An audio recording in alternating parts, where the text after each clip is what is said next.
Hello English Advising Bear. I have a question about being specific. My English professor keeps asking me to be more specific in my papers, but I'm not sure how to do that.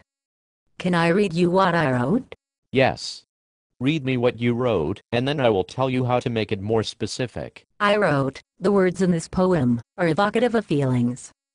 The professor thought that was too vague, but how do I make it more specific? I see. This is very easy.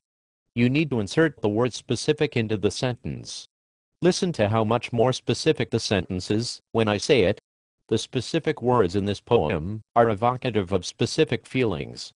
There. I have fixed it for you. I'm not sure. It doesn't seem all that more specific, just to add the word specific to the sentence. No. It is much more specific. The word specific is more specific than the absence of the word specific. I don't know. Wouldn't it be better if I named the specific words and feelings that I refer to? What do you think I just did? The specific words evoke the specific feelings. I named the specific words. No, I mean the exact words, the actual exact words of the poem. You are correct. That would be better. You could write, the actual exact words of the poem evoke specific and precise feelings. That is very specific. You have learned quickly. No, that is not what I meant. I do not see what the trouble is here. English professors want you to pretend to be specific, but they don't actually want you to be specific. You need to throw in words like specific and exact to keep them happy. But you cannot actually be specific. Why?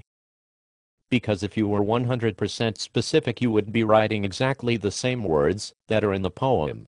Exactly the same words. If you wrote a paper about a sonnet with absolute specificity, your paper would be 14 lines long. Your paper about the sonnet would become the sonnet. And the only chance it would have to be read would be at a secular marriage ceremony, and then, only because no one wants to hear St. Paul's first letter to the Corinthians one more time this wedding season, or they just might go into a froth-mouth frenzy. That is maximum specificity. The exact same words as the poem. In fact, many of the poems we study today are just totally specific student papers of other poems that have been lost in history. But isn't there a way to split the difference? Couldn't I identify the kind of words or feelings? What if I wrote, the masculine words of the poem evoke feelings of sexual desire? No. It is better the other way. Say general things about the text that could be applied to any poem in existence. Right? Specifically, this exact poem means a particular and significant thing. Be precise in your generality. Be exact in your vagueness.